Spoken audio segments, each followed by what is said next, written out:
Bismillahirrahmanirrahim. Assalamualaikum warahmatullahi wabarakatuh. Alhamdulillah wa bihi nasta'in. Asyhadu an la ilaha illallah wahdahu la syarika lah. Wa asyhadu anna sayyidana Muhammadan abduhu wa rasuluh.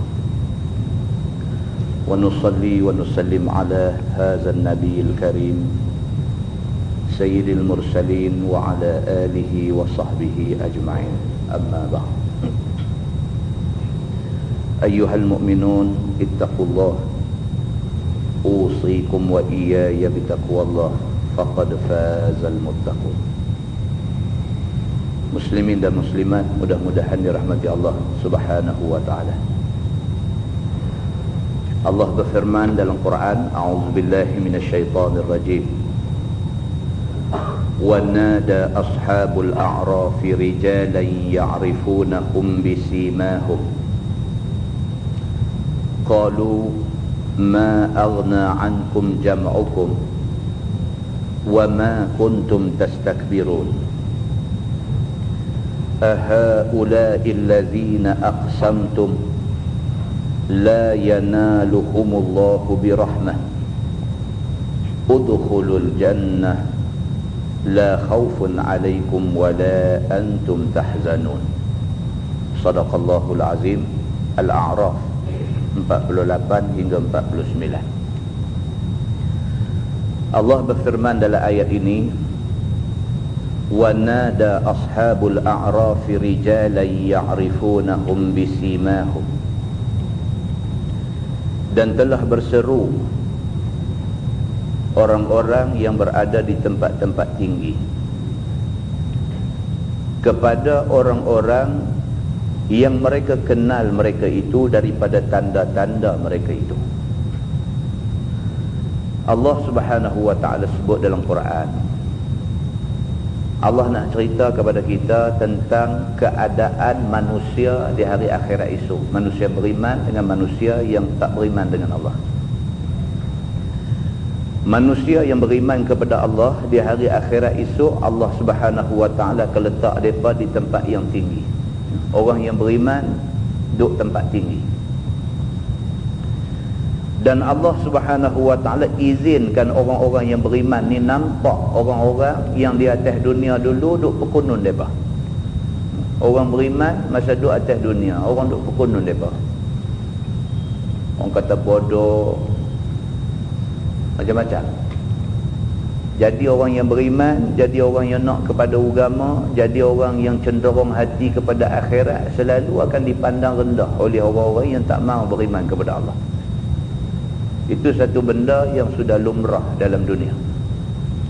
Memilih untuk menjadi orang yang sayang Islam, memilih untuk jadi orang yang sayang kepada Allah dan Rasul, akan menyebabkan dipandang hina dan dipandang rendah oleh golongan tertentu. Allah Subhanahu wa ta'ala nak cerita benda ni dalam ayat ni. Allah kata orang yang beriman yang masa dia atas dunia dulu dipandang hina, dipandang rendah, di hari akhirat esok Allah bagi dekat dia kedudukan yang tinggi. Dan pada waktu itu Allah izinkan dia tengok orang yang dulunya duk hina dia di atas dunia. Qalu, maka berkata orang yang beriman kepada orang yang duk hina dia masa atas dunia dulu. Orang beriman kata, ma aghna ankum jam'ukum wa ma kuntum tastakbirun. Orang beriman kata dekat orang yang duk hina dia di atas dunia dulu, dia kata, mana pi segala harta benda yang hampa himpun di atas dunia dulu, mana pi segala pangkat kedudukan yang hampa dapat masa di atas dunia dulu, mana pi benda yang hampa duk himpun sakan dulu ni, hari ni mana pi benda tu semua. Wa ma kuntum tastakbirun. Dan tidaklah hampa boleh jadi takabur besar diri pada hari ni.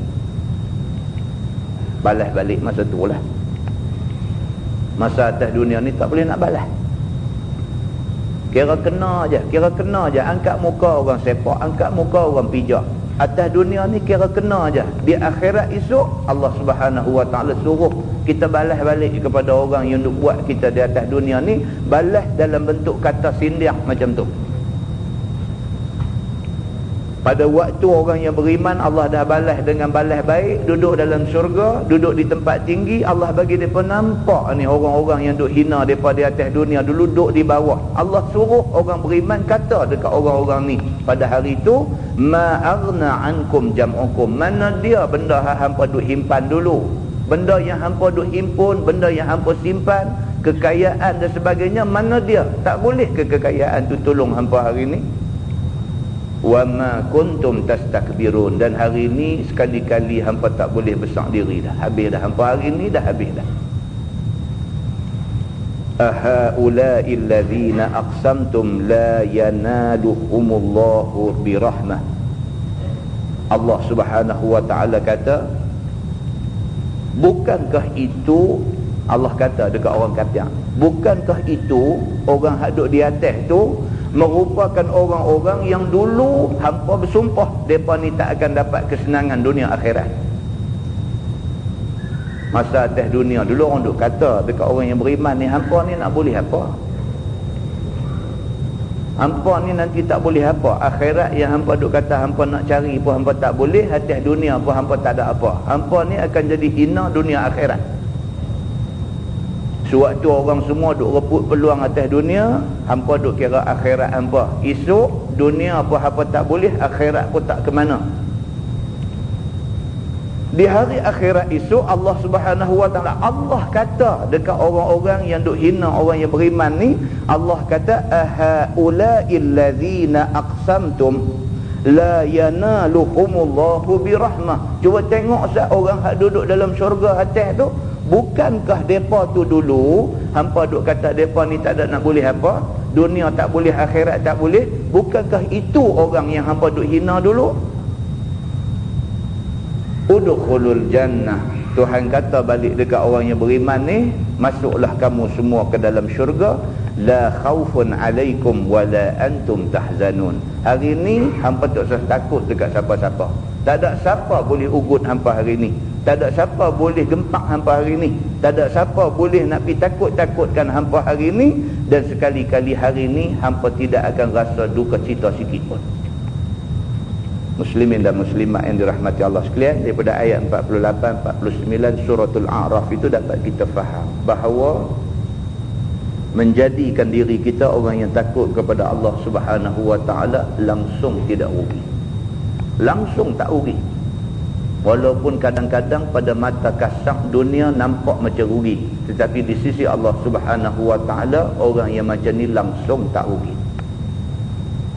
Di dalam sebuah hadis riwayat daripada Iyad bin Hammad radhiyallahu anhu, kata dia, qala Rasulullah sallallahu alaihi wasallam, inna Allah auha ilayya an tawada'u hatta la yafkhara ahadun ala ahad wa la yabghiya ahadun ala ahad, atau kama qala, hadis sahih riwayat Imam Muslim. Nabi SAW bersabda, Nabi kata Allah Subhanahu wa ta'ala ada berfirman, ada menurunkan wahyu kepada aku. Nabi kata Tuhan ada bagi tahu aku supaya aku dan orang-orang yang beriman ini tawaduk masa duduk dalam dunia. Allah Subhanahu wa ta'ala ada bagi tahu dekat aku, Nabi kata Allah suruh aku dan orang-orang yang beriman sama dengan aku, Allah suruh kita semua tawaduk dengan Allah. Tunjuk kita ni hina di depan Allah Subhanahu wa ta'ala. Hatta la yafkhara ahadun ala ahad, sehingga kan jangan ada di kalangan kita ni sombong di antara satu sama lain. Orang Islam tak boleh seorang sombong ke atas seorang yang lain. Tak boleh ada sifat sombong, sifat bangga diri, tidak boleh. Wala yabghiya ahadun ala ahad, dan sekali-kali tak boleh kita buat zalim kepada sesama kita. Nabi SAW pesan benda ni. Nabi kata Tuhan bagi tahu ke dia, Tuhan suruh Nabi bagi tahu dekat kita semua, jangan sekali-kali di kalangan kita orang Islam ini, jangan sekali-kali kita bangga diri antara satu sama lain, dan jangan sekali-kali kita buat zalim di antara satu sama lain. Bahkan di dalam sebuah hadis Riwayat daripada Anas bin Malik radhiyallahu anhu.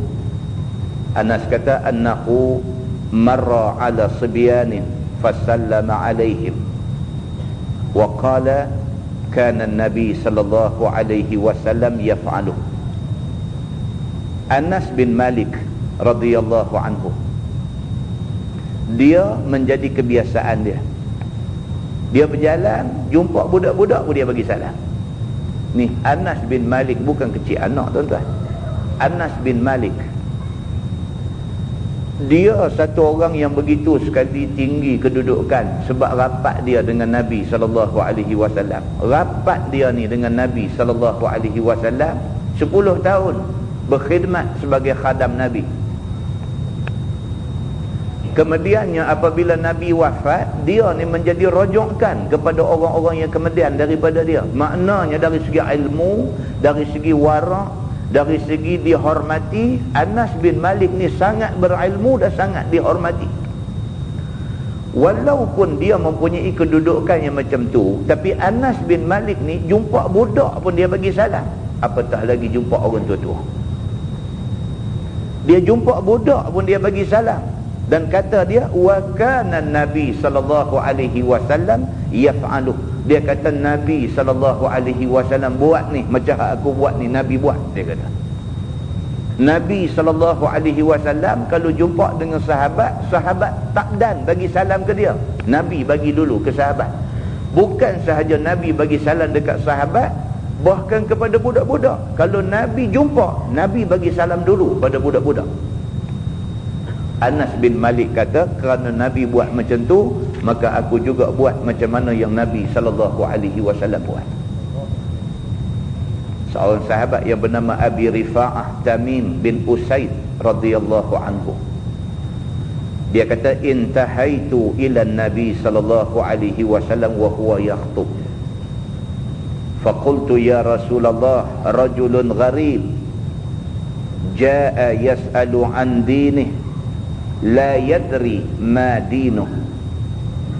فأقبل علي رسول الله صلى الله عليه وسلم وترك خطبته حتى انتهى إلي فأتي بكرسي فقعد عليه وجعل يعلمني مما علمه الله ثم أتى خطبته فأتم آخرها أو كما قال. Hadis sahih riwayat Imam Muslim.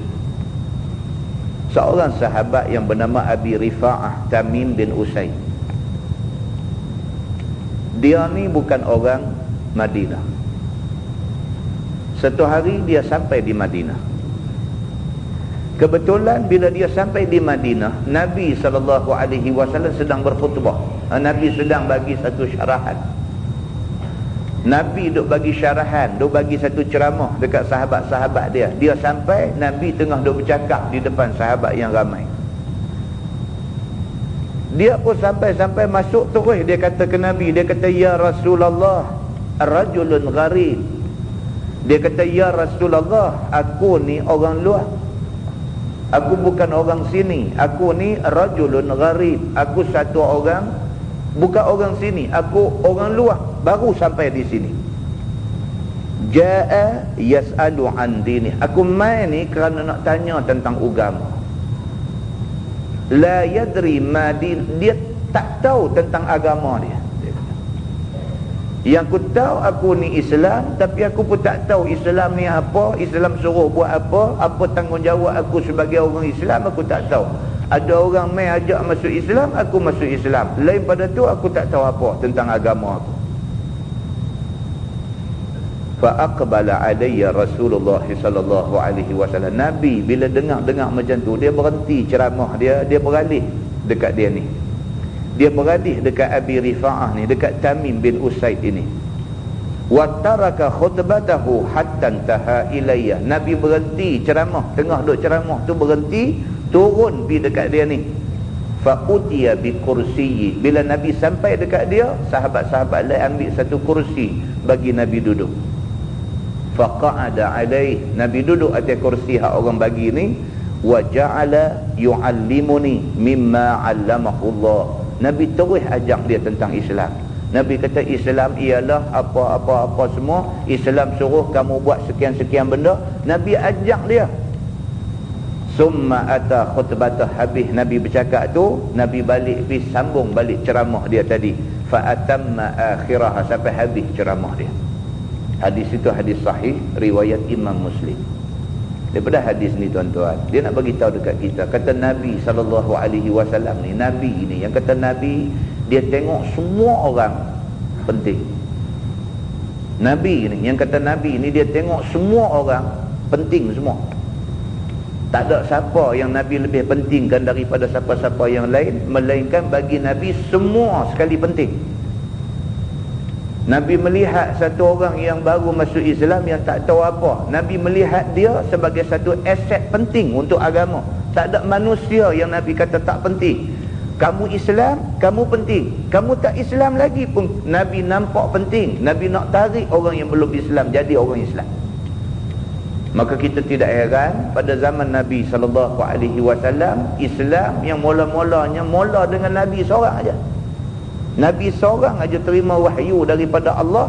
Kemudian Islam jadi semakin ramai, orang Islam semakin ramai, sampailah Nabi boleh form satu kerajaan di Madinah.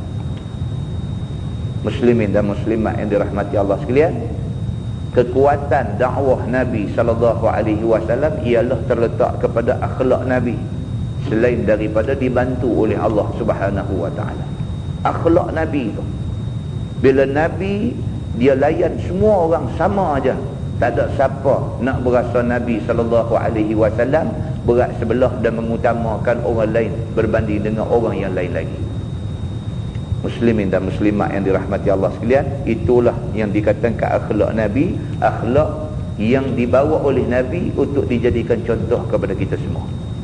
Bahkan dalam sebuah hadis riwayat daripada Abi Hurairah radhiyallahu anhu, kata dia anin Nabi sallallahu alaihi wasallam qala, law du'itu ila qura'in aw dhira' la ajabtu, wa law uhdiya ilayya dhira' aw qura' la qabiltu, atau kama qala, hadis sahih riwayat Al-Bukhari. Nabi sallallahu alaihi wasallam dia bersabda, dia kata law du'itu ila qura' aw dhira', kalau sekiranya aku dijemput untuk pergi ke majlis makan, sama ada majlis makan itu kaki bawah ataupun kaki atas. Maksud kaki bawah ialah majlis kecil, ajak pergi makan sikit-sikit aja, makan roti cicah kuah gulai aja. Ataupun zira', ataupun majlis makan besar, majlis jamuan kambing panggang dan sebagainya. Nabi kata la ajabtu, aku akan pergi. Tak mesti panggil majlis besar buat dekat kelab golf apa baru nak pergi, panggil buat kenuri-kenuri doa selamat kecil-kecil, tak pergi dah. Nabi SAW dia kata lau du'itu, kalau sekiranya aku dijemput ke majlis-majlis ni, tak kira kecil besar, aku akan pergi insya-Allah. Walau uhdiya ilayya zira' au qura' laqabiltu. Demikian juga kalau ada orang bagi hadiah ke aku, sama ada hadiah yang dia bagi tu hadiah mahal ataupun hadiah murah, aku terima semua. Nabi kata. Nabi SAW telah tunjuk kepada kita satu contoh yang cukup baik, dan mudah-mudahan kita boleh ambil contoh daripada apa yang ditunjuk oleh Nabi SAW. Mudah-mudahan mukadimah itu jadi manfaat kepada kita semua insya-Allah. Kita menggunakan Baharul Mazi jilid 4.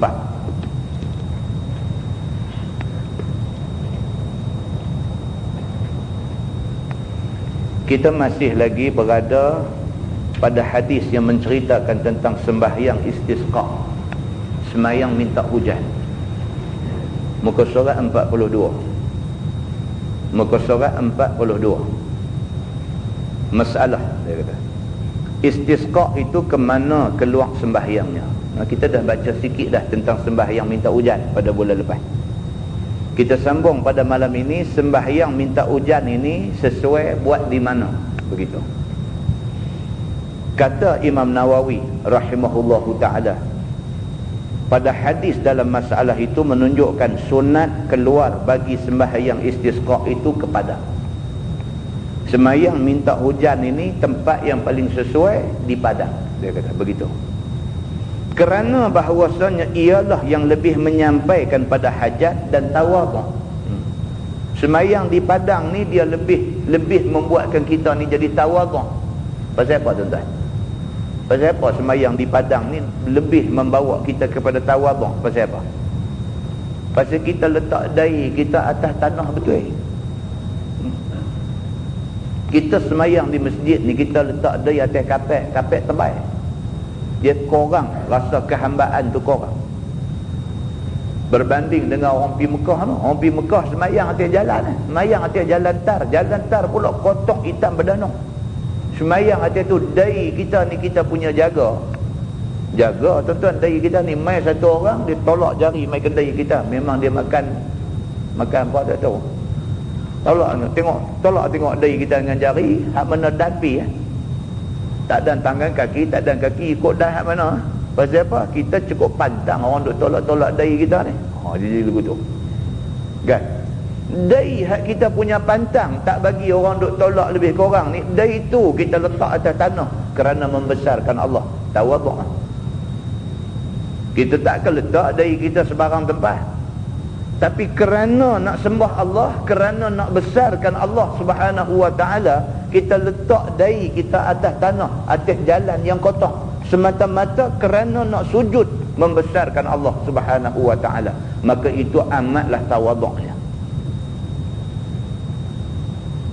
Maka dia kata semayang istisqa ni, semayang nak minta hujan ni, nak minta belah kesian Tuhan, nak minta Tuhan turunkan hujan setelah kemarau lama.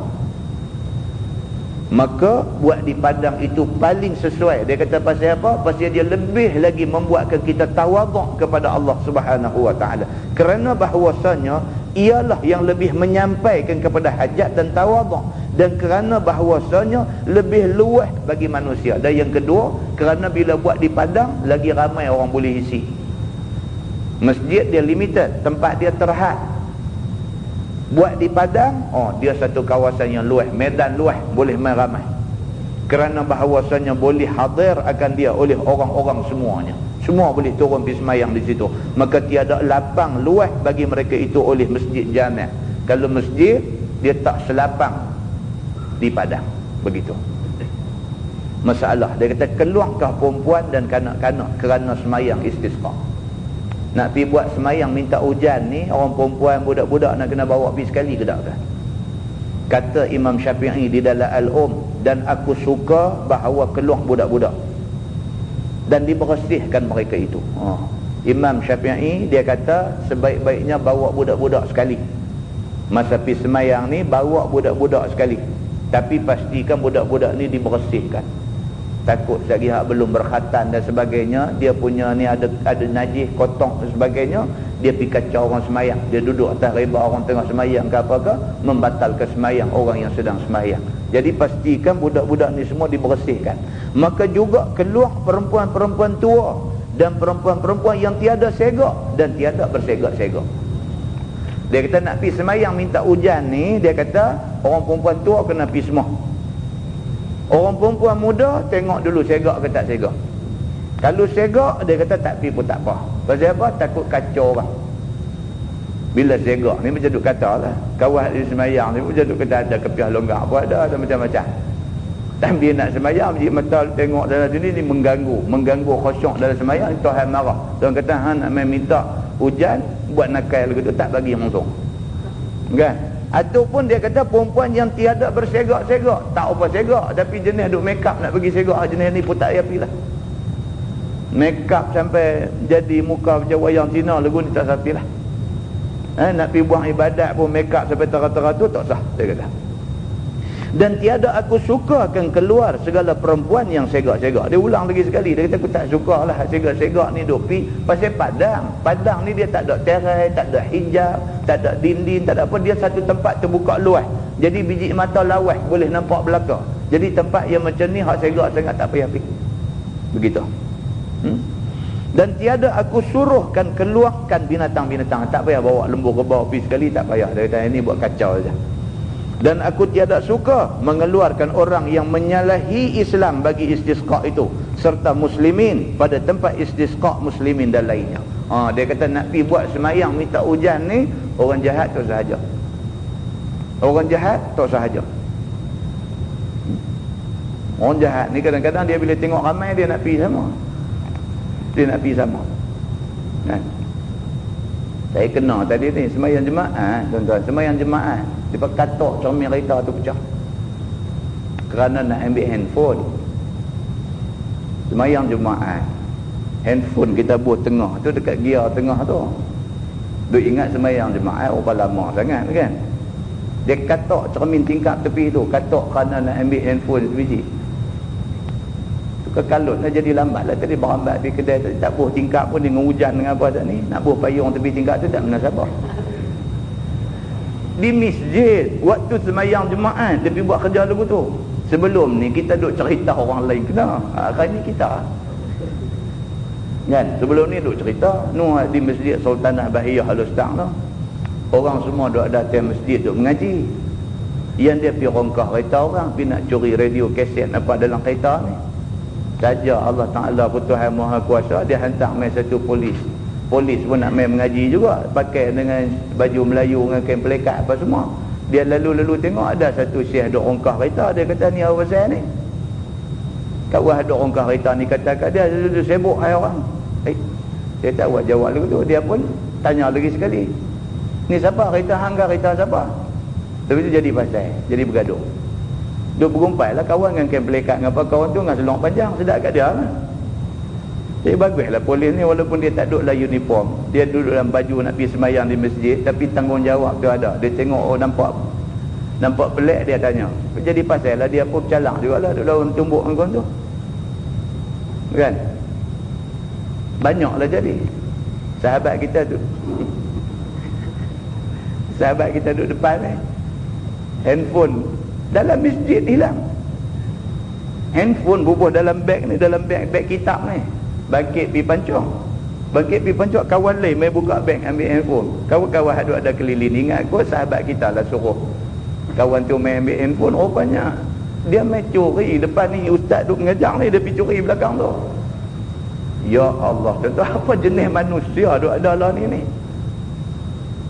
Sampai main masjid, pergi duk buat kerja Tuhan larang ni, sampai di masjid, atas masjid, depan masjid buat kerja macam tu. Dan bukan marah pasal cermin kereta pecah dengan handphone hilang, tapi marah pasal ada manusia yang sampai tak berasa hormat kepada Allah Subhanahu Wa Taala. Dia buat jahat kepada orang yang beribadat kepada Allah. Oh, peliklah tuan-tuan. Jenis macam ni semayang minta hujan tu sadu aja. Tak lagi berapa banyak handphone lagi dia yang dibalas kalau duduk sembahyang kan. Ada satu masjid tu pula orang perempuan semayang tepi terai tu, terai tu depan, dia bubuh beg dia depan, lepas tu sejadah dia semayang. Bila kipas angin puput, terai tu mai belah dia ni, jadi tak nampaklah beg dia jadi duduk balik sana terai. Bila kipas angin pusing pergi kot nu, terai tu pun pergi belah sana balik, nampak beg tu. Tak lagi bila kipas angin mai kot ni, terai mai pula tak nampak pula beg tu. Bila kipas pergi kot nu, terai pergi pula tak ada dah beg dah. Tengah duduk semayang no, duduk berimam ni, bukan semayang sunat, semayang dengan imam no, dia boleh main ni masa terai duduk pergi balik tu, dia boleh buat tilak mata, main ada 3 kali tak ada. Kawan ni nak semayang teguh mana dengan tengok beg tak ada ni. Tuan-tuan, apa nak jadi ke dunia ni kan, apa nak jadi ke dunia ni, sampai tak heran sampai macam tu. Muslimin dan muslimat yang dirahmati Allah sekalian. Dia kata, dan aku tidak suka, dia kata, mengeluarkan orang yang menyalahi Islam. Maksudnya orang jahat, dia menyalahi perintah agama. Agama tak bagi mencuri, dia nak mencuri. Agama tak bagi buat maksiat, dia nak buat maksiat. Maka dia kata, aku tak suka orang jenis jahat macam ni pi sama-sama semayang istisqa bersama dengan orang Islam di tempat istisqa itu. Bahkan aku suruh tegah mereka itu daripada yang demikian itu. Kalau nampak jenis muka macam ni, meh halau pergi balik bang. Nah, hampa ni tak saduk meh. Tak saduk meh pasal apa? Kerana hampa meh, tak lagi kemarau lagi panjang. Tu dia. Imam Syafi'i kata, aku tak suka orang macam ni mai sama dalam semayang minta hujan ini. Dia kata maka jika keluar mereka itu berasing-asingan atas pihaknya, maka tiada tegah akan yang demikian itu. Dia kata kalau kita dah tak panggil mereka, kemudian mereka mai juga, mereka mai dalam keadaan kita tak sedang, tahu-tahu tengok mai duduk semayang sekali dah, dia pilih. Dia kata tak salah duduk rongkuh heret dia tarik bawa keluar, tak salah. Tapi tak usah ajak orang-orang macam ni. Kalau boleh larang mereka tak usah bagi mai. Kalau mereka mai juga biar pilih, dia kata. Begitu. Tuan-tuan tengok punya agama punya tak sukanya kepada orang jahat. Kita dah baca hadis di masjid mana dulu, Nabi SAW satu hari duduk di rumah sama dengan isteri dia. Tiba-tiba mai satu orang. Mai satu orang duk bagi salam di luar tu. Nabi pergi tengok kot tingkap, tengok-tengok, orang jahat. Nabi kata dekat isteri dia, dekat Aisyah. Nabi kata bi'sa binul ashirah. Nabi kata tu hak mai tu adalah orang yang paling jahat di kalangan manusia yang ada atas muka bumi. Nabi kata. Nabi pergi jengok tengok, Allah, dia ni kah? Bi'sa binul ashirah. Nabi kata dekat Aisyah, ini adalah manusia yang jahat di kalangan manusia yang ada. Tapi Nabi kata dekat Aisyah, panggil dia masuk. Maka masuklah dia ni. Bila masuk mai, alana lahul qaul, kata dalam hadis tu, Nabi bercakap dengan dia, Nabi bercakap dengan bahasa yang cukup lembut. Yang tadi ni bila Nabi tengok-tengok, Nabi kata ni orang jahat, ni orang paling jahat dalam ada ni. Bila panggil masuk mai, Nabi bercakap elok, alana lahul qaul. Nabi bercakap dengan dia dengan lemah lembut, Nabi bercakap elok dengan dia. Aisyah radhiyallahu anha, isteri Nabi, bila tengok benda ni dia apa pelik lah. Tadi kata jahat, lepas tu panggil masuk dalam rumah, jahat tak usah bagi masuk lah. Jahat panggil masuk, dah panggil masuk pula bukan nak cakap garang-garang, cakap baik pula. Aisyah duk tengok benda ni, duk tunggu bagi lambat kau ni balik aja. Balik, Aisyah kata dekat Nabi, Aisyah kata, ya Rasulullah, kamu kata dia ni jahat, kamu panggil masuk, dah masuk kamu cakap dengan dia elok-elok, apa hal ni? Nabi kata apa? Nabi kata sejahat-jahat manusia di atas muka bumi ialah manusia yang orang tak suka ke dia kerana jahat dia. Nabi kata. Nabi kata lagu tu. Maknanya apa? Maknanya Nabi tak suka juga dekat orang jahat ni. Nabi tak suka. Tapi layanlah dia atas dasar kemanusiaan saja. Muslimin dan muslimat yang dirahmati Allah sekalian, tak bagus jadi orang jahat ni, tak bagus. Dan bermula perempuan, mereka itu pada barang yang tiada aku sukakan, seperti laki-laki mereka itu juga sama. Laki-laki perempuan kalau jahat, dua-dua tak payah ajak pergi semayang istisqa, semayang minta hujan, ini tak payah ajak orang jahat, tak kira laki-laki, tak kira perempuan. Masalah dia kata keluarkan segala jariah akan istisqa, itu tak payah baca lah. Dia kata hamba perempuan ni patut dah keluar pergi semayang. Tengok tulis masalah bawah tu, masalah keluar bagi istisqa itu dengan apa rupa. Nak keluar pergi semayang minta hujan ni nak pakai lagu mana? Begitu. Wahai saudaraku, dia kata menunjuklah hadis itu akan sayogia keluar istisqa itu dengan tiada bersegak. Nak pergi semayang minta hujan ni tak usah pakai macam mana pakai nak pergi semayang raya. Itu maksudnya. Tuan-tuan, semayang Jumaat disunatkan kita pakai baju putih dan bersih. Semayang raya disunatkan kita pakai baju baru. Ini suruh Nabi dalam hadis dia. Tapi semayang istisqa ni Nabi suruh kita keluar ni pakai ala kadar aja. Tak usah pakai baju baru apa semua, tak usah, pakai ala kadar. Yang penting bersih aja, yang tu saja. Tanpa perlu bersegak-segak. Dan hendaklah tawadhu', itu yang penting. Nak pergi semayang minta hujan ni mesti tawadhu'. Minta hujan tu nak minta daripada Tuhan ini, adab nak minta dah. Kita kalau nak minta tolong orang, takkan kita nak pergi dengan serba lagak kita, siapa nak tolong kita? Kalau kita ada hajat nak minta tolong orang, kita kena pergi dalam adab nak minta tolong orang. Cakap pun kena mengalah banyak, mengakulah, minta maaf, cakap berlapik bagi elok, itu adab nak minta tolong ke orang. Ini pula nak minta tolong Allah Subhanahu wa ta'ala, takkan nak langkah pi macam orang sombong. Maka dia kata pi mesti dengan tawadhu'. Kata Imam Syafi'i rahimahullahu ta'ala, telah keluar Nabi SAW pada semayang istisqa itu dengan tawadhu'. Nabi sendiri Nak keluar pergi semayang minta hujan ni, Nabi keadaan cukup rendah diri.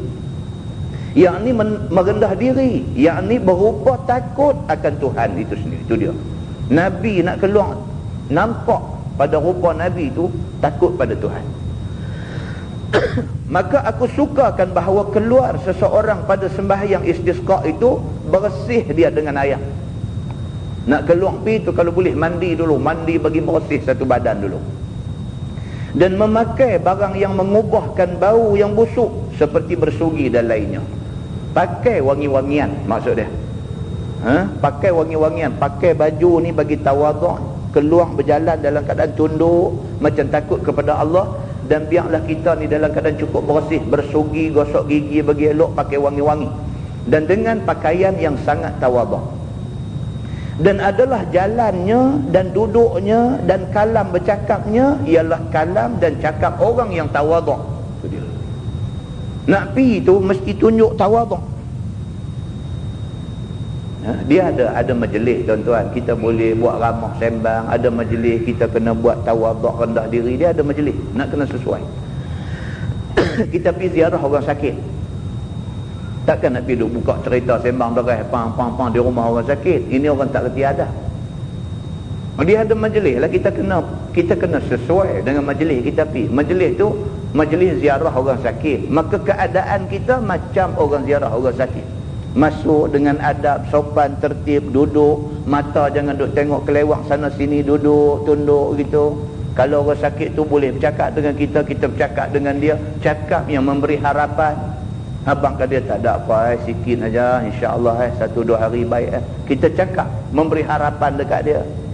Itu ada. Tak boleh pergi rumah orang sakit, pergi duk buat bagi lain ada. Pergi duk sembang pang kawan sakit tu bertambah-tambah sakit. Lepas tu pergi duk kata pula, sama-sama mai ziarah orang sakit ni, pergi duk kata, lagu ni aku rasa tak apa hari. Pergi duk bercakap lagu tu, dengar pula ke telinga kawan sakit ni. Tak kena adab. Nak pergi semayang istisqa, nak pergi semayang minta hujan, pergi duk buat bercakap sombong, macam mana? Tak boleh. Dia kena tunjuk tawaduk, rendah diri, berjalannya, cara duduknya, bercakapnya, semua mesti menunjukkan kita rendah diri. Dan ketiadaan keluh kesah. Tak mau pergi duk cerita keluh kesah, tak mau. Begitu. Dan barang yang aku suka bagi imam pada segala perkara ini semuanya, aku suka pula pada sekalian orang. Dia kata tu imam dengan makmum sama aja. Dari segi pakaiannya, adabnya, semua kena sama. Begitu.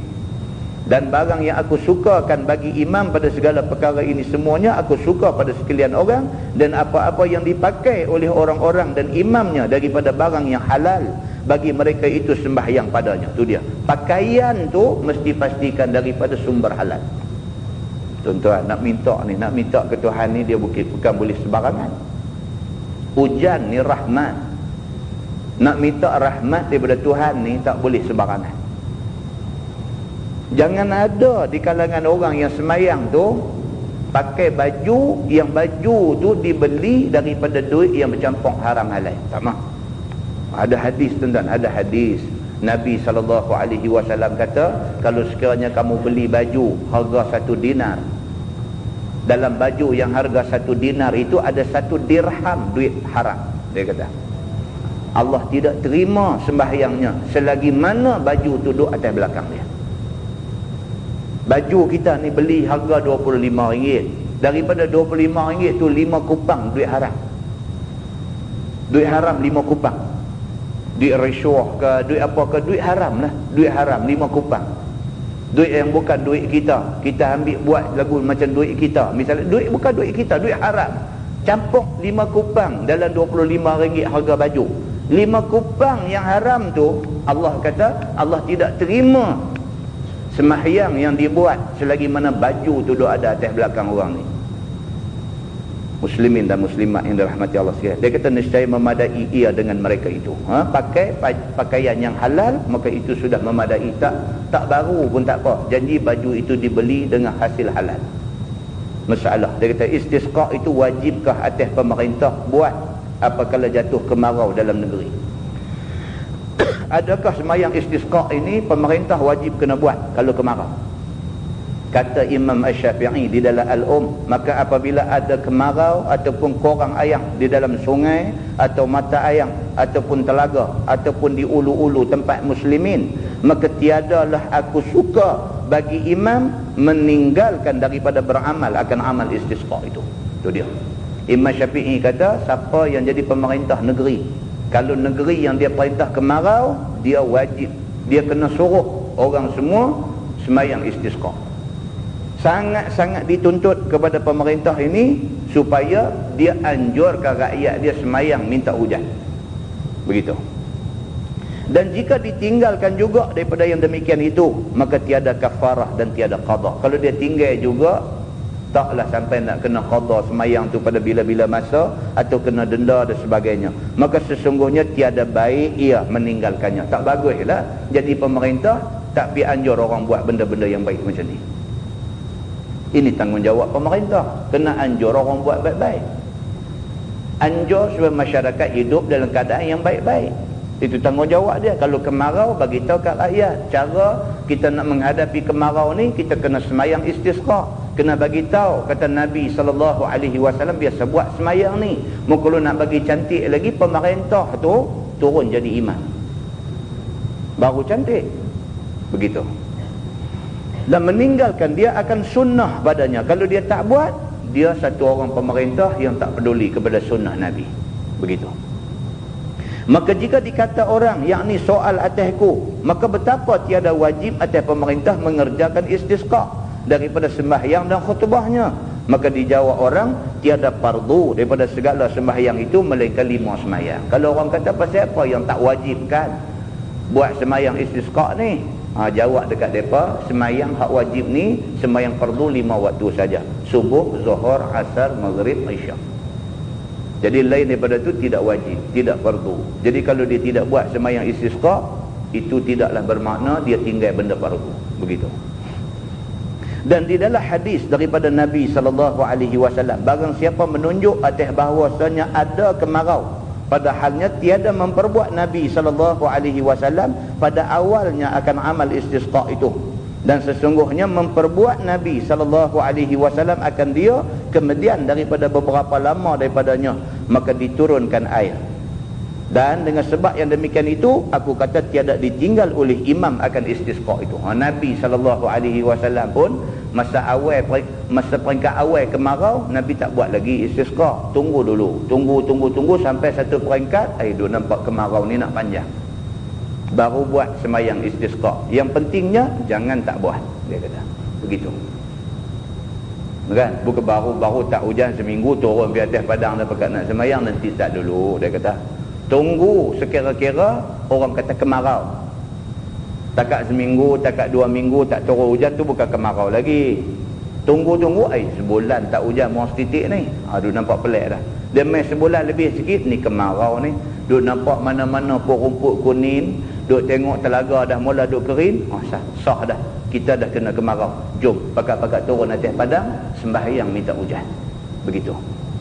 Dan jika tiada memperbuat oleh imam, maksudnya oleh kerajaan tak buat sembahyang minta hujan, maka tiadalah aku fikirkan bagi sekalian orang meninggalkan istisqa itu. Kalau duk tunggu kerajaan nak umum kata buat sembahyang minta hujan, tak umum-umum pun, Imam Syafi'i kata sama-sama kita pakat-pakat pergi buat lah. Terus duk tunggulah. Duk tunggu sampai bila baru mereka nak suruh. Sebab mereka tak main masjid Sungai Rambai mengaji pasal sembahyang istisqa. Nak tunggu dia suruh macam dia apa tak erti nak sembahyang istisqa macam mana, dia kata. Dia kata tak apalah, suruh masjid buat sudah. Lah jenis tu jenis subkontrak. Kan? Lah semua jenis subkontrak. Semua subkontrak lah ni. Berlaku kematian malam nak buat tahlil. Nak buat orang kata tak payah buatlah, buat apa. Kalau nak buat kita buat, kita suami isteri, kita dengan anak-anak kita pakat-pakat buat. Lebih baik lagi ikhlas kita buat untuk keluarga kita. Ada nak panggil orang masjid, orang masjid pakat main. Orang masjid main belum tentu lagi apa yang orang masjid buat sampai dekat si mati. Belum tentu. Tidak ada nas pun yang mensabitkan sampai tu. Tak ada pun. Tak ada. Yang sabit daripada hadisnya, Nabi kata apabila mati seseorang manusia, terputus habis sumber pahala orang yang mati ni. Tak ada dah pahala mai ke dia. melainkan 3. Nabi kata sedekah jariah, kalau masa dia hidup ada duk buat sedekah apa-apa, lagi orang duk guna benda dia sedekah, lagi tu boleh pahala ke dia. Ataupun yang kedua, ilmu. Dia ada ilmu, dia ada ajar orang yang menerima ajaran dia duk beramal dengan ilmu tu. Selagi kawan tu duk beramal ilmu hak dia ajar, dia dapat sikit pahala ke dia. Yang ketiga, tinggal anak yang soleh. Anak yang soleh, doa kesejahteraan dia dapat ke dia. Lain pada tu tak ada sebut. Cuma atas harap aja. Mudah-mudahan kita kata kalau orang masjid ni ikhlas, memang depa sungguh-sungguh niat, kalaulah ada pahala bacaan depa ni, sudilah Allah sampaikan pahala tu kepada si mati. Atas harap saja, tidak ada janji daripada Quran ataupun hadis. Dah kalau macam tu, pasal apa hak pasti boleh sampai ni kita tak buat. Hak pasti boleh sampai siapa dia? Anak. Dia kata anak nisbah kalau mak pak mati. Kalau anak mati, mak pak.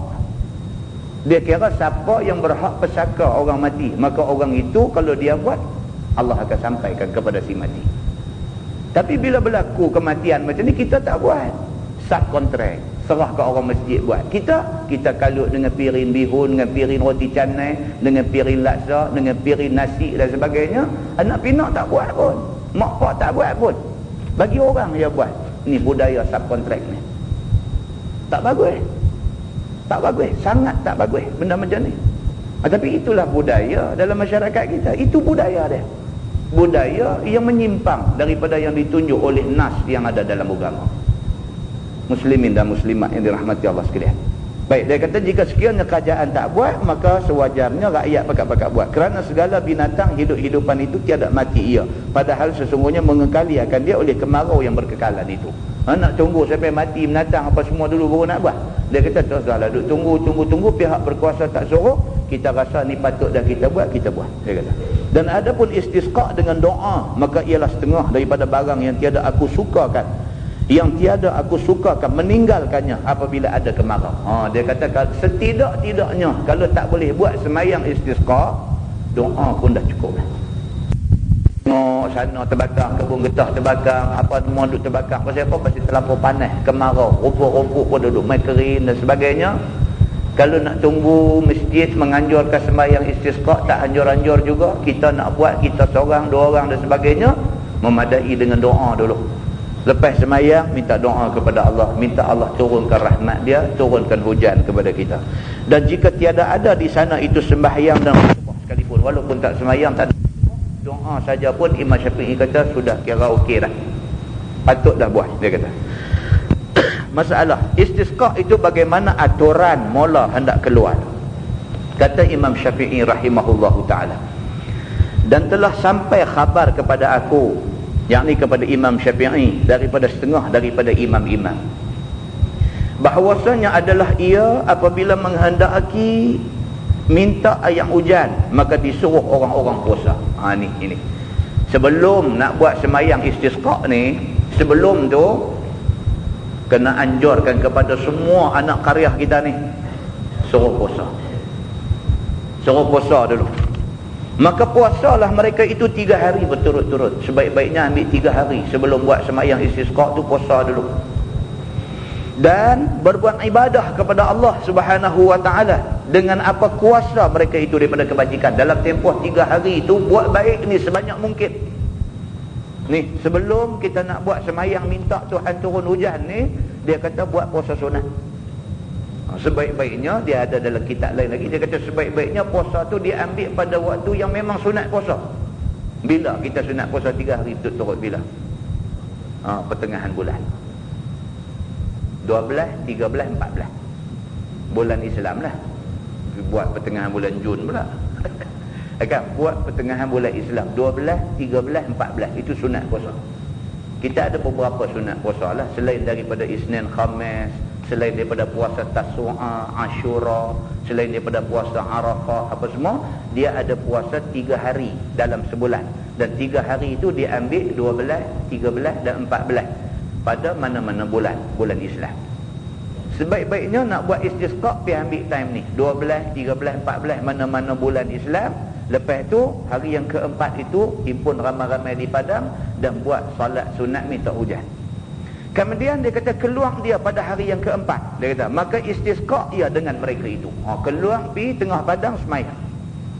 Dan aku lebih suka demikian itu bagi mereka itu. Dia kata, Imam Syafi'i kata kalau boleh buat macam tu, itulah yang aku paling suka. Dia kata. Dan aku suruhkan mereka itu keluar pada hari keempat. Hal keadaan mereka itu puasa. Daripada ketiadaan aku wajibkan atas mereka itu. Kalau boleh bukan 3 hari.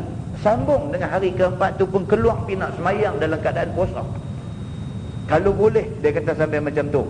Tetapi aku tidak wajibkan benda itu. Dia kata dan tiada atas imam mereka itu. Tu imam makmum semua pun tidak diwajibkan puasa. Pemerintah apa semua pun tidak wajib. Cuma kalau puasa itu lebih baik. Begitu. Tuan-tuan tahu pasal apa hari Isnin dengan hari Khamis kita disunatkan puasa? Siapa? Pasal dia ada sabit daripada hadis yang sahih. Sabit daripada hadis yang sahih. Dia kata hari Isnin dengan hari Khamis ni hari istimewa. Allah Subhanahu Wa Taala buka pintu langit untuk nak naik segala amalan kita pi persembah kepada Allah Subhanahu Wa Taala. Jadi amatlah baiknya sewaktu amal kita nak dibawa ke depan Allah, kita dalam keadaan duk buat puasa sunat. Sangatlah baiknya begitu. Dan tiada aku fikirkan salah bahawa menyuruh ia, yakni pemerintah suruh akan mereka itu keluar, dan keluar ia dahulu daripada puasa. Dan dia kata tidak jadi salah lah. Suruh keluar kalau sekiranya tidak puasa sekalipun tidak jadi salah. Tapi kalau puasa sebelum keluar pergi sembahyang itu lebih baik, dia kata. Dan dia kata yang aula daripada barang yang dihampirkan kepada Allah ialah menunaikan barang yang dilazimkan mereka itu daripada kezaliman pada darah atau harta atau kehormatan.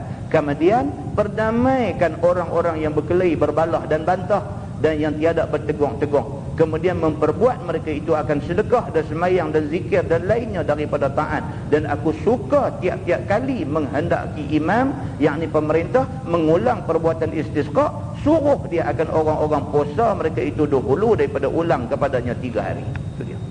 Dia kata kalau haji bolehnya 3 hari sebelum kita keluar pergi semayang minta hujan di padang tu, bukan setakat puasa, bahkan masa tu diisi dengan benda-benda yang cukup baik, baca Quran, zikir dan sebagainya.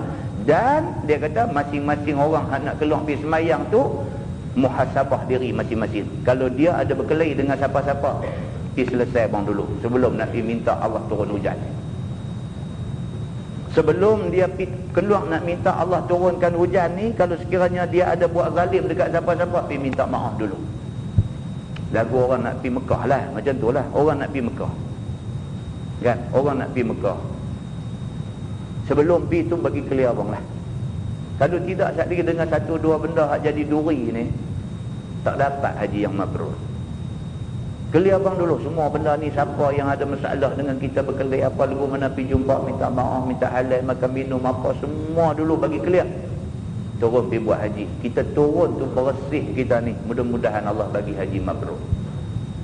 Dia mau macam tu kan, dia mau kita kena clear. Saya dapat satu email daripada sahabat hantar mai. Dia kata dia pergi haji musim baru ni lah. Dia pergi haji. Dia kata sajalah nak cerita satu cerita yang boleh jadi iktibar, jadi pengajaran. Masa dia ada di Mekah, dia kata dia pernah buat umrah, dia pernah keluarlah daripada Mekah tu nak pergi ke Ji'irana ataupun dekat Tanaim.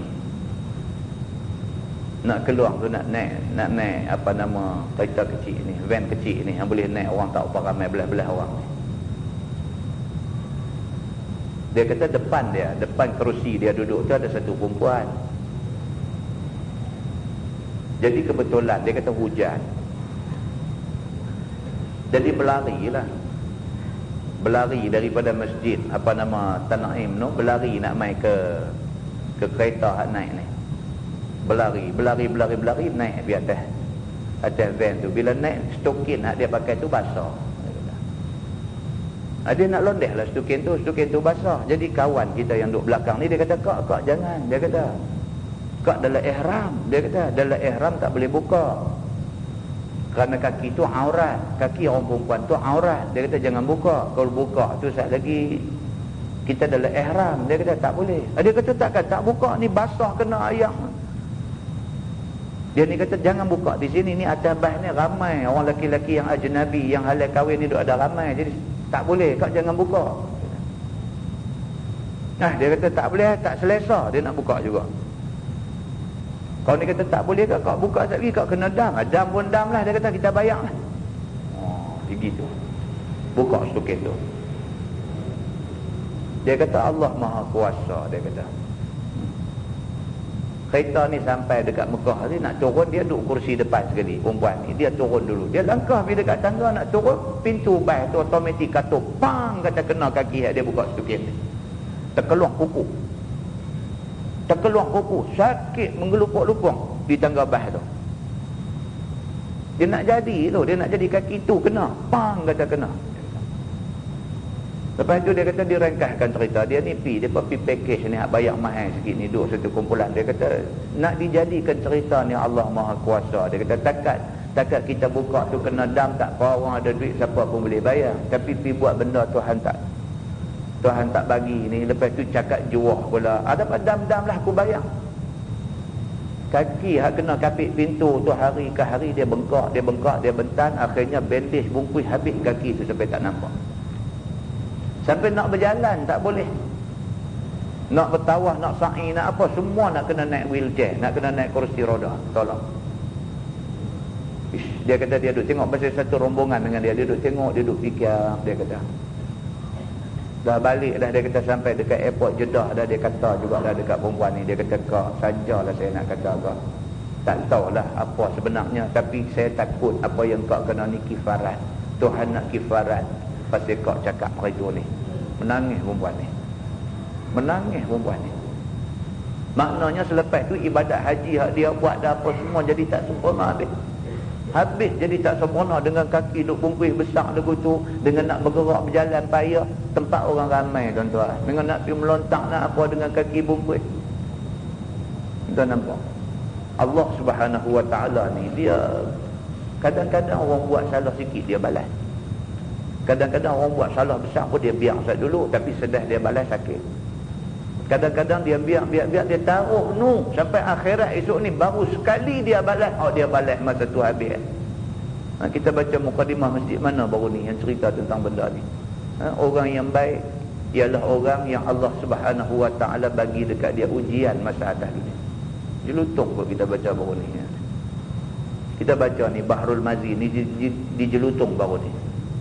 Hadis tu dia cerita begitu. Dia kata mana-mana manusia yang masa hidup atas dunia Allah uji dia, sama ada uji dia ataupun uji isteri dia ataupun uji anak dia ataupun uji siapa-siapa yang dia sayang, yang duduk dekat dengan dia.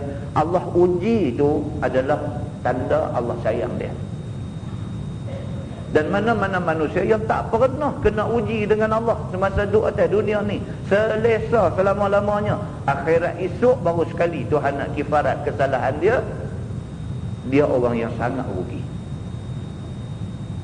Muslimin dan muslimat yang dirahmati Allah sekalian, semua ujian hak mai kat kita, kita positif. Kita terima ini sebagai ujian Allah, dan ada hikmah cukup besar di sebalik ujian yang Allah kenakan kepada kita. Begitu. Baik, masalah dia kata hujan turun istisqa'kah juga. Dia kata ni macam mana? Nak buat semayang minta hujan. Baru duk pakat-pakat apa semua, janji dah hari ni nak turun semayang, tahu-tahu sebelum turun hujan pergi dah. Sebelum nak turun pergi semayang tu hujan turun dulu. Macam mana dia kata? Kata Imam Syafi'i rahimahullahu ta'ala, dan apabila bersedia imam bagi keluar istisqa, maka turun hujan ke atas orang-orang akan sebagai hujan sedikit ataupun hujan lebat. Dah duk bersedia, dah ready dah hari ni nak turun pergi semayang minta hujan dan sebagainya, tiba-tiba hujan. Tak kira lah hujan lebat ke hujan renyai ke, tak kira dia kata.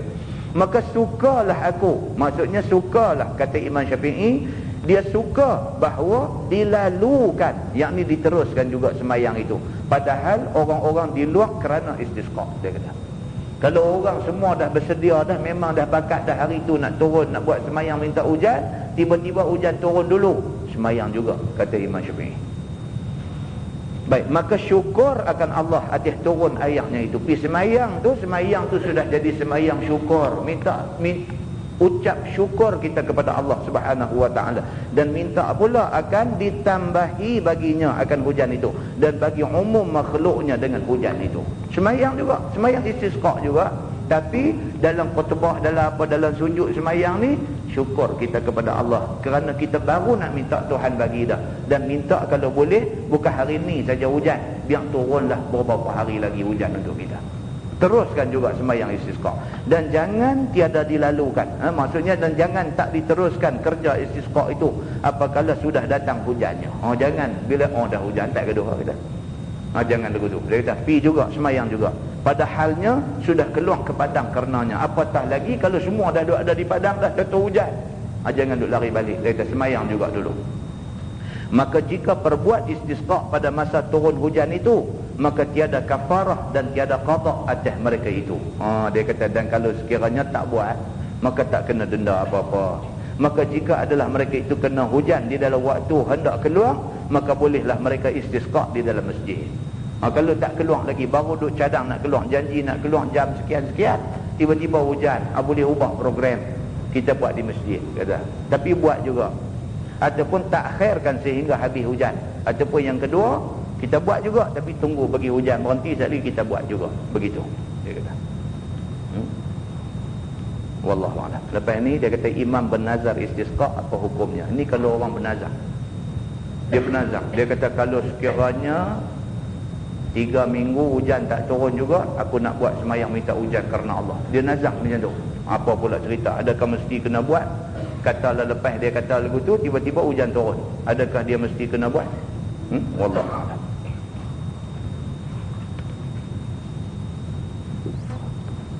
Dia katuk cermin tu noh. Tak boleh duduk peringat.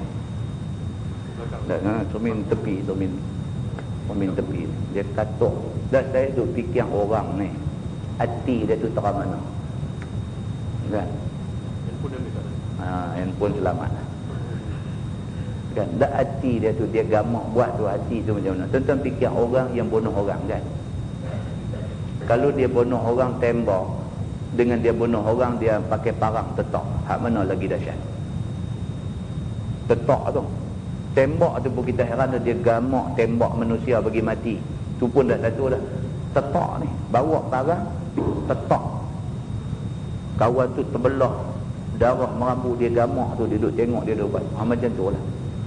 Dia gamak curi barang orang tu pun dah satu tak elok dah. Dia nak curi tu dia gamak buat benda yang lagi dahsyat. Tuan-tuan fikir manusia, ya Allah. Manusia ni tuan-tuan, kalau hati tidak diceluk dengan agama, jadi macam tu. Saya cerita budak kerja rumah saya ni, budak Indonesia kerja di rumah saya. Cuti sekolah baru ni bagi dia balik seminggu. Duduk Pulau Jawa, Surabaya, naik ke atas 3 jam daripada Surabaya nak pergi kampung dia, bagi dia balik. Habis seminggu dia pun balik mai. Bila balik mai kita tanya macam mana kamu balik seronok kah? Jumpa ke ibu kamu sama anak kamu? Dia dah ada anak di sana. Jumpa ke ibu sama anak kamu? Menangis tu kan. Dia kata tak jumpa siapa. Baik, pasal apa tak jumpa siapa? Ibu kamu pergi mana? Anak kamu pergi mana? Dia ada anak seorang. Masa dia main dulu, anak umur 6 tahun. Dia dah duduk 3 tahun dah sini. Anak umur 9.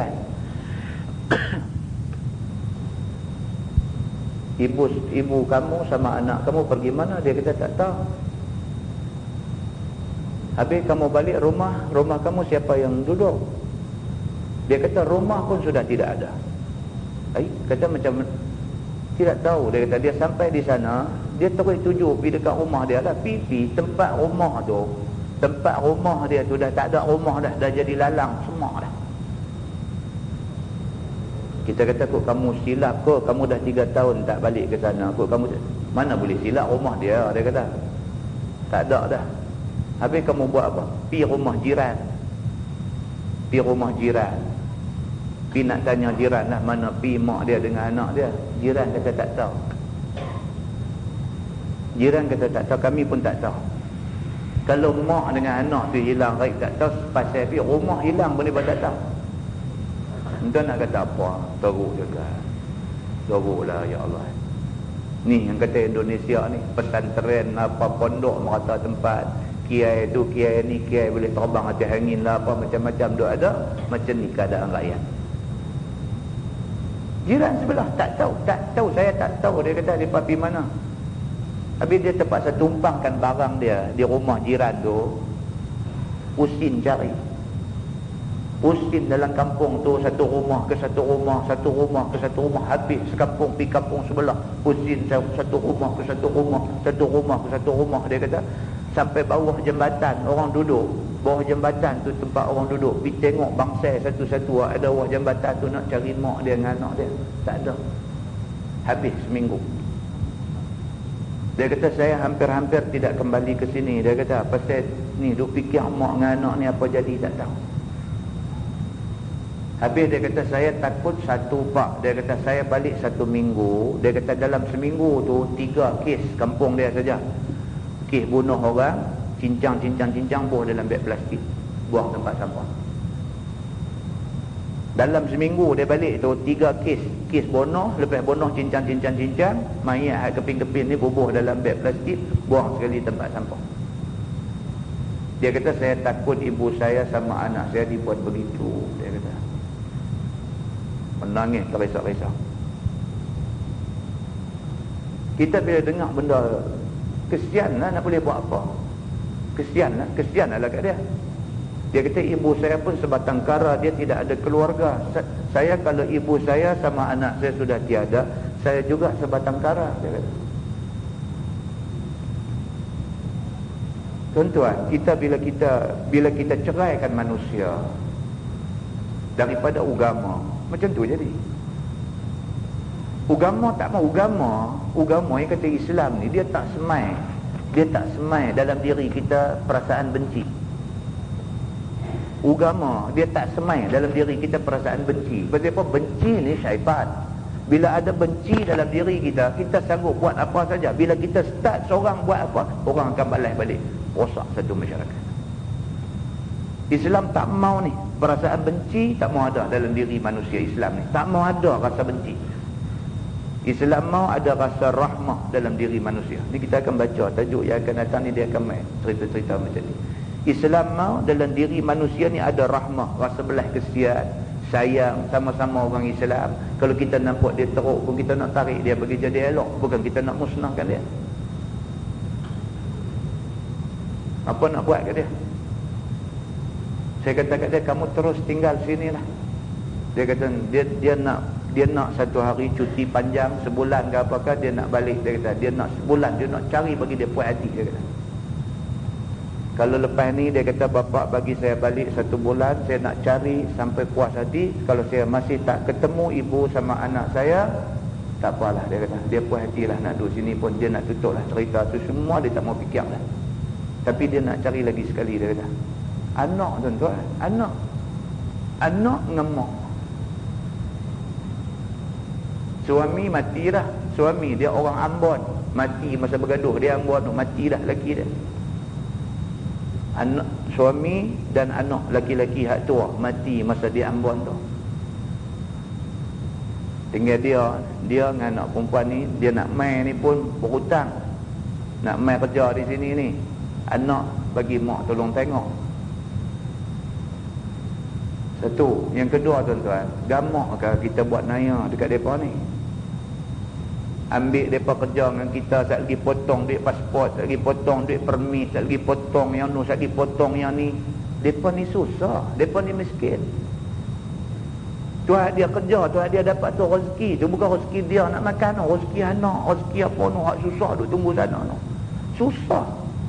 Gamak ke kita ambil dia, kita perah tenaga dia, guna perah keringat dia, suruh dia kerja dengan kita, lepas tu duit gaji potong. Ini habuan pasport, ini habuan tiket kapal terbang hang balik, yang ni habuan permit kerja hang. Tinggal apa kat dia? Tak berasa ke kita buat begitu? Kita tak berasa ke kita ada dosa tu dengan Tuhan tu? Kita ada dosa. Kesian. Kadang-kadang kita dengar ni kita kesian. Dia pun manusia juga, dia pun orang Islam juga, dia mengucap kalimah syahadah, dia semayang macam kita juga. Tuhan kita, Tuhan dia juga. Tak usahlah buat macam tu, kan? Dan itu sebab kita kadang-kadang kita senang, kita terlupa orang susah. Nah, yang pertama syukurlah. Tuhan bagi senang kat kita, syukur. Syukur banyak-banyak pada Allah. Syukur dalam bentuk kita angkat agama Allah letak bagi tempat yang cantik. Kita taat perintah Allah. Kita tinggal Tuhan tak bagi kita buat, tinggal semua. Itu tanda syukur. Selain daripada tu, syukur dalam bentuk tolong orang yang susah. Takat mana boleh lah. Takat mana boleh. Tak boleh banyak, sikit-sikit. Tolong. Allah Subhanahu wa ta'ala ganjar kita dengan ganjaran baik kalau kita tolong itu kerana Allah Subhanahu wa ta'ala. Nah, mudah-mudahan benda itu jadi pengajaran kepada kita semua, insya-Allah. Kita tangguhkan dengan tasbih kafarah dan suratul Asr.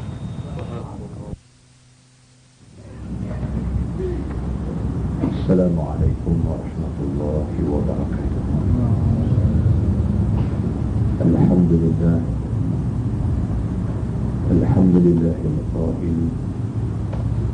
Nahmaduhu subhanahu wa ta'ala wa nashkuruhu wa nu'azzimuhu wa nukabbiruhu. Ashhadu an la ilaha illallah wahdahu la syarika lah. Wa ashhadu anna sayyidana Muhammadan abduhu wa rasuluhu. ونصلي ونسلم على هذا النبي الكريم سيدنا وحبيبنا ومولانا محمدا الأمين وعلى آله وأصحابه أجمعين. أما بعد، أيها المؤمنون اتقوا الله، أوصيكم وإياي بتقوى الله، فقد فاز المتقون. Muslimin dan muslimat, mudah-mudahan dirahmati Allah Subhanahu wa ta'ala. Di dalam sepotong ayat Al-Quran, Allah berfirman, A'udzubillahi minasyaitonir rajim, wa'mur ahlaka bis-salah wastabir 'alaiha. Shadaqallahul azim. Maksud dia firman Allah, dan suruhlah keluarga kamu sembahyang dan hendaklah kamu bersabar di atasnya. Di dalam ayat lain Allah Subhanahu wa ta'ala berfirman, A'udzubillahi minasyaitonir rajim, ya ayyuhalladzina amanu qu anfusakum wa ahlikum nara. Shadaqallahul azim. Wahai orang-orang yang beriman, peliharalah diri kamu, keluarga kamu daripada api neraka. Dalam dua potong ayat ini faham kita bahawa sebagai orang Islam kita tak dapat tidak kena jaga keluarga kita. Baik buruk kita kena fitnah ataupun tidak, kita banyak bergantung kepada keluarga.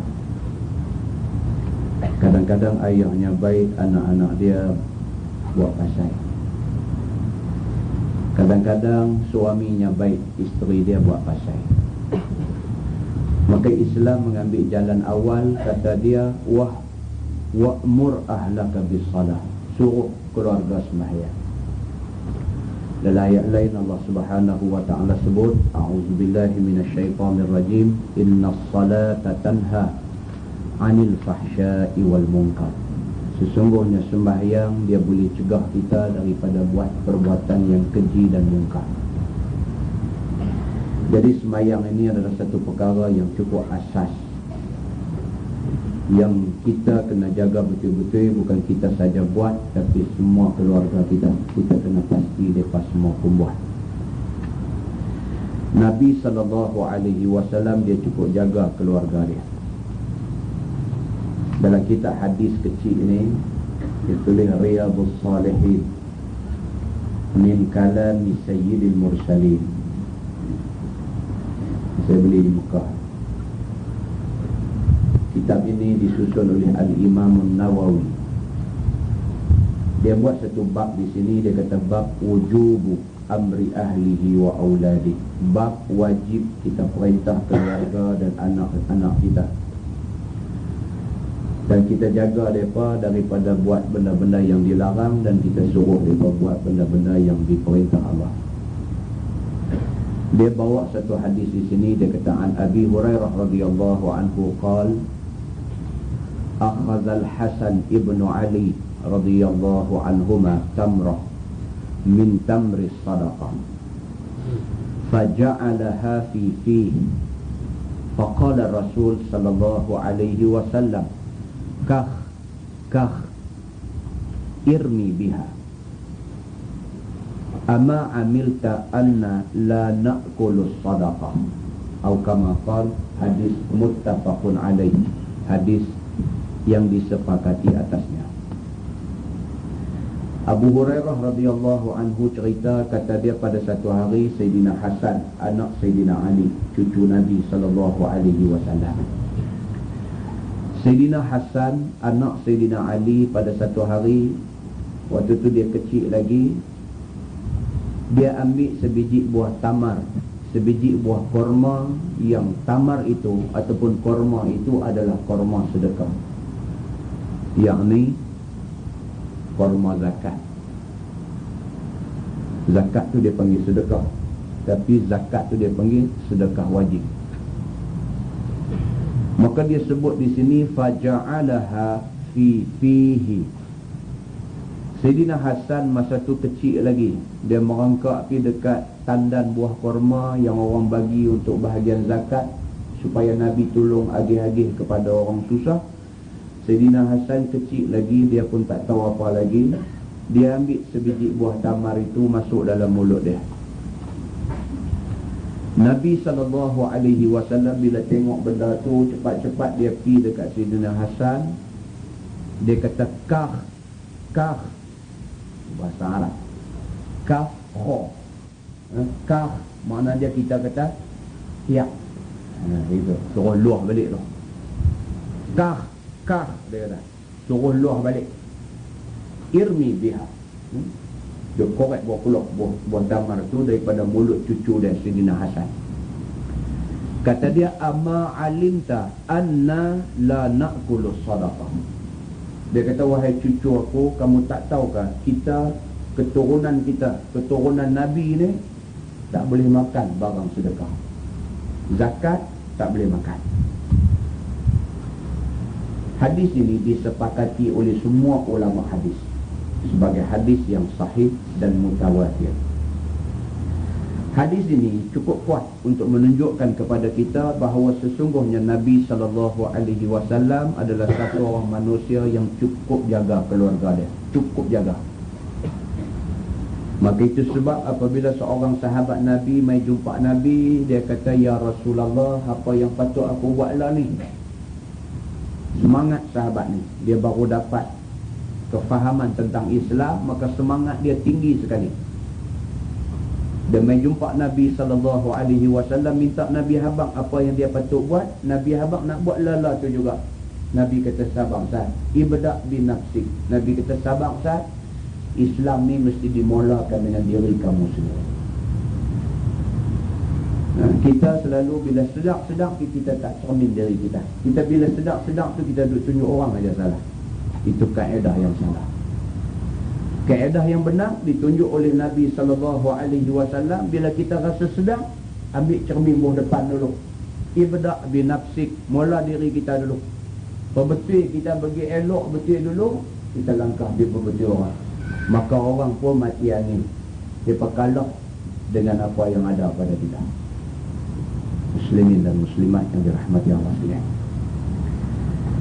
Dalam sebuah hadis lain riwayat daripada Abi Hafsin Umar ibn Abi Salamah Abdullah bin Abdul Asad Rabi bi Rasulillah sallallahu alaihi wasallam qala, kata dia, kuntu ghulaman fi hijri Rasulillah sallallahu alaihi wasallam wa kanat yadi tatishu fi as-safha فقال لي رسول الله صلى الله عليه وسلم يا غلام سم الله تعالى وكل بيمينك وكل مما يليك أو كما قال.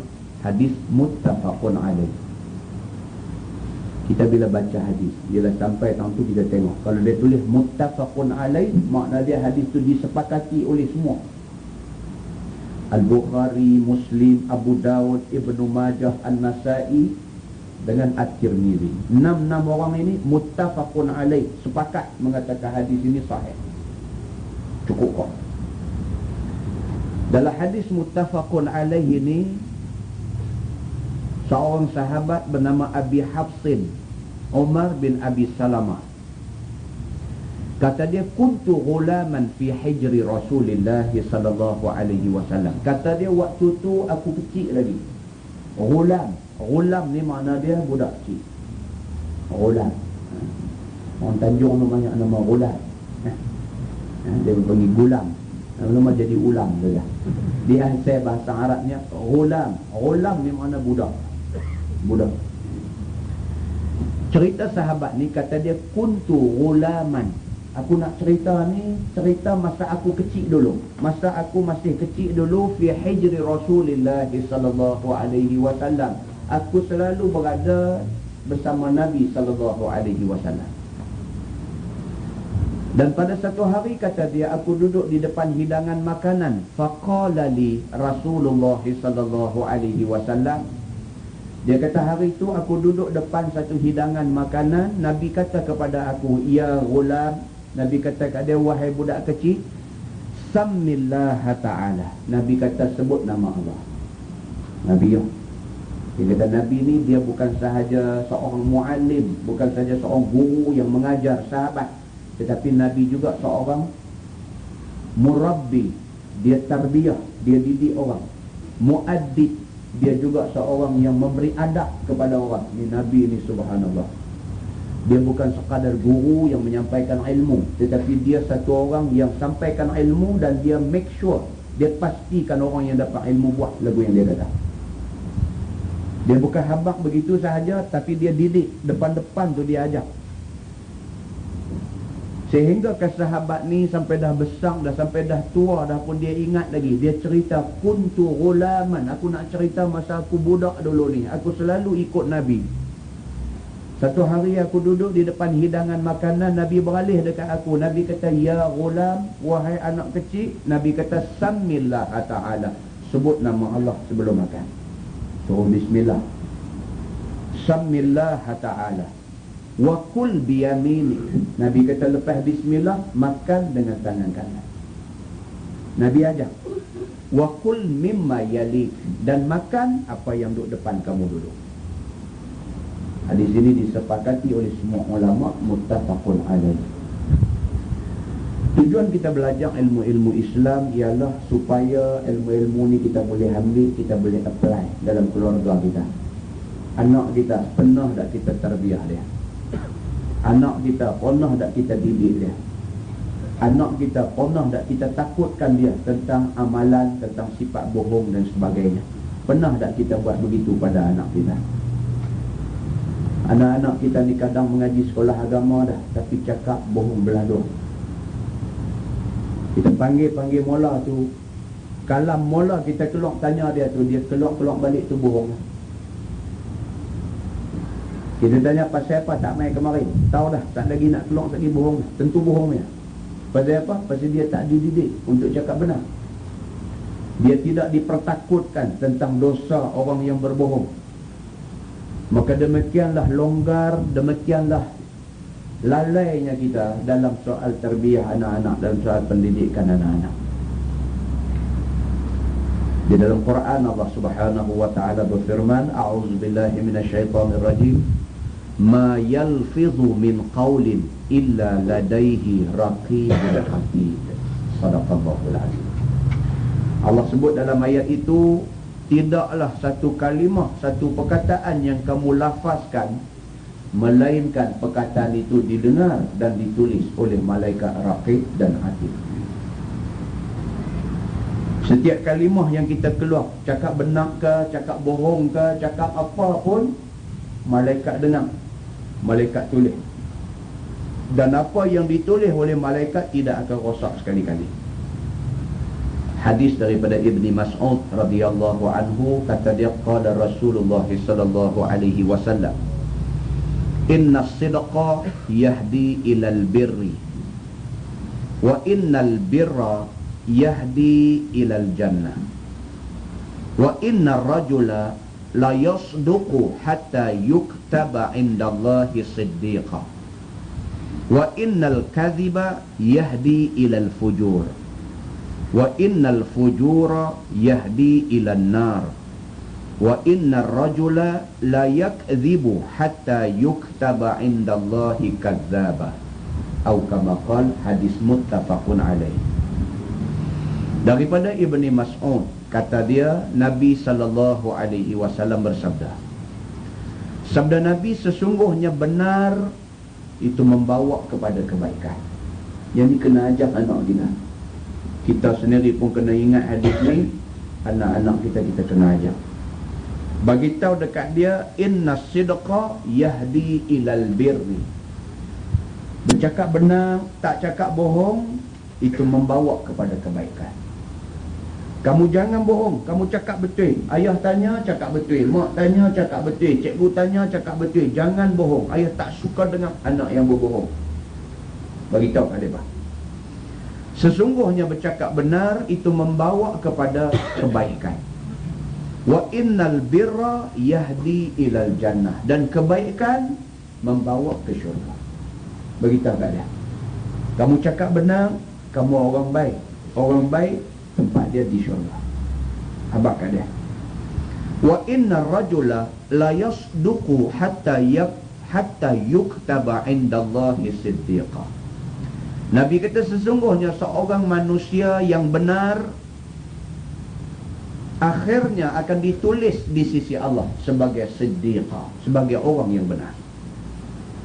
Orang yang selalu cakap benar, dalam apa keadaan pun dia cakap benar.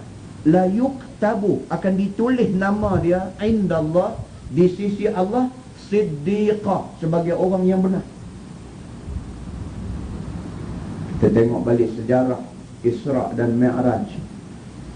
Bila berlaku Isra' dan Mi'raj, sahabat-sahabat Nabi yang Islam, yang selama ni semayang di saf pertama belakang Nabi, sudah vibrate, sudah jadi goncang. Betulkah Nabi Muhammad dibawa daripada Makkah ke Madinah, daripada Makkah ke Baitul Maqdis? Betulkah daripada Baitul Maqdis Nabi naik sampai ke Sidratil Muntaha dan Nabi balik semula dan sampai di sisi Baitullah sebelum subuh? Betulkah? Orang yang selama ni percaya Nabi pun bila mai cerita ni berasa goncang, berasa bukan tak mau percaya, tapi apalah Muhammad ni, kalau betul sekalipun benda ni jadi, jangan cerita ke orang. Dia jadi macam tu. Nampak tak? Goncang. Bukan mereka kata Nabi bohong, mereka tak boleh terima kata Nabi bohong, tapi dalam hati mereka terselit satu perasaan, kalau betul sekalipun Nabi dibawa dalam perjalanan itu, jangan cerita ke orang. Bila cerita orang tak percaya, leceh. Jadi goncang. Sayyidina Abu Bakar As-Siddiq, bila orang habaq kat dia, dia tanya balik orang, di mana kamu dengar benda ni? Sahabat-sahabat kata, daripada mulut Muhammad sendiri. Terus Sayyidina Abu Bakar kata, kalau Muhammad kata, betul. Siddiqah. Maka Sayyidina Abu Bakar As-Siddiq disebut dengan gelaran As-Siddiq. Maknanya satu orang yang benar dan membenarkan semua kata Rasul sallallahu alaihi wasallam. Dalam hadis ini dia sebutkan, barang siapa yang selalu mengamalkan cakap benar, yuktaba indallahi siddiqa, Allah akan seal nama dia di sisi Allah sebagai orang yang cukup benar. Wa innal kadhiba yahdi ilal fujur. Dia kata manakala cakap bohong itu membawa kepada jahat. Mula dengan cakap bohong, lepas itu dia boleh buat macam-macam benda. Sesungguhnya cakap bohong itu puncak kepada nak jadi jahat. Wa innal fujur yahdi ilan nar. Dan sesungguhnya jahat itu membawa ke neraka. Nabi kata jahat tak ada tempat lain dah, tempat dia neraka. Wa innar rajula la yakdhibu hatta yuktaba indallahi kadzdzaba. Na'udzubillah min dzalik. Nabi kata seseorang yang selalu berbohong akan sampai ke satu peringkat Allah tulis dia di sisi Allah sebagai orang yang suka berbohong. Habis kita. terputus kita daripada rahmat Allah Subhanahu wa ta'ala. So kita renung balik apa yang kita kata mula tadi. Kita sebagai ibu bapa, latihlah anak-anak dengan latihan agama. Di antara bentuk latihan agama yang tak boleh kita lupakan ialah yang pertama sekali sembahyang. Anak kita mesti sembahyang. Jadi kesembahyang itu satu benda yang sebati lekat pada diri dia, sehingga kalau kita tak payah suruh, on time dia pergi sembahyang. Latih sampai jadi macam tu. Satu. Yang kedua, boleh kita faham daripada hadis-hadis yang kita baca tadi, bahawa pendidikan adab dalam rumah tangga terlalu amat penting. Sehingga kan Nabi SAW dengan budak yang bukan anak dia pun Nabi didik. Nabi kata, ya ghulam, sammillah, sebut nama Allah sebelum makan. Kemudian makan, kul biyaminik, makan dengan tangan kanan kamu.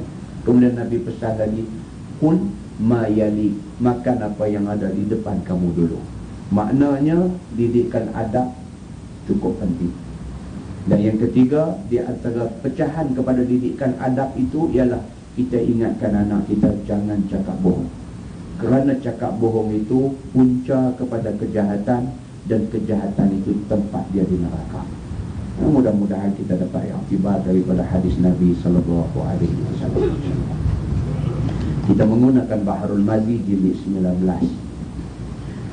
Bahrul Mazi jilid 19, kita sampai muka surat 55. Jilid 19 muka surat 55. Kita sambung di bawah tu. Dia kata, dan sesungguhnya datang khabar bahawasanya aul dalam masalah faraid itu tidak ada pada zaman Nabi SAW, dan tidak ada pada zaman Abi Bakar As-Siddiq radhiyallahu anhu. Al-aul ini kita tak payah terang panjang lah. Yang ni kena pergi cari orang yang mengajar kitab faraid. Al-aul ini secara ringkas kita kata ialah bila mati satu orang manusia, dia ada tinggal harta. Maka harta dia tu wajib dibahagikan kepada waris-waris yang berhak terima. Kalau mati satu orang laki-laki, anak dia, anak laki-laki, anak perempuan berhak terima pusaka. Kalau dia ada isteri, isteri berhak terima pesaka. Maka orang-orang ni akan menerima pesaka mengikut pecahan yang ditentukan di dalam Quran. Kadang-kadang dalam kita bagi agihan pecahan pembahagian harta kepada waris-waris yang ditinggalkan oleh si mati ini, dia ada lebihan harta. Dia ada lebihan. Maka lebihan itu dia panggil al-aun. Al-aun. Zaman Nabi SAW tidak timbul soal aul ini. Zaman Sayyidina Abu Bakar As-Siddiq juga tidak timbul soal lebihan aul ini. Tetapi mai pada zaman yang berikutnya, zaman Sayyidina Umar Al-Khattab radhiyallahu anhu, timbul masalah aul. Sampai kita hari ini, kita bahagi faraid, kita ada masalah aul. Aul ni dia tak jadi selalu, kadang-kadang dia jadi. Baik, dia kata, dan awal orang yang menurunkan dia yang demikian ialah Umar Al-Khattab radhiyallahu anhu. Maka katanya, tiada aku jumpa orang yang takhirkan kitab, maka aku takhirkan dia. Dan tiada orang yang mengemukakan kitab, maka aku kemukakan dia. Dan tetapi aku fikirkan satu fikiran, maka jika ada ia betul, maka daripada Allah Subhanahu wa ta'ala. Dan jika ada ia salah, maka ia itu daripada Umar. Sayyidina Umar ketika dia nak implement aul ini dalam masalah faraid, dia kata dulu, aku nak introduce aul ini, aku nak perkenalkan aul dalam soal pembahagian pesaka ini. Dia kata, tidaklah bermakna aku mendahului kitab. Dalam Quran tak ada, dalam hadis Nabi tak ada, tapi aku buat ni tidak bermakna aku nak menombor duakan Quran dan hadis. Tetapi ada pun aku fikir benda ni perlu Maka Sayyidina Umar Al-Khattab memperkenalkan aul di dalam masalah faraid. Kemudian dia lapik di hujung tu, dia kata apa? Maka sekiranya yang aku buat ni baik, maka itu sesungguhnya ilham daripada Allah. Dan jika ada ia salah, maka ia itu daripada Umar Al-Khattab. Dan iaitu bahawa masuk mudarat atas sekalian mereka itu, maka dihukumkannya dengan aul. Dan kata orang bahawa yang memberi isyarat atasnya ialah Al-Abbas. Al-Abbas ni pak penakan Nabi. Nah, Al-Abbas ialah pak kenakan Nabi. Dan tiada menyalahi akan dia oleh seorang daripada sahabat melainkan Ibnu Abbas. Tetapinya tiada zahir yang demikian itu, melainkan kemudian daripada mati Sayyidina Umar kerana membesarkan baginya. Al-Abbas sokoh tidak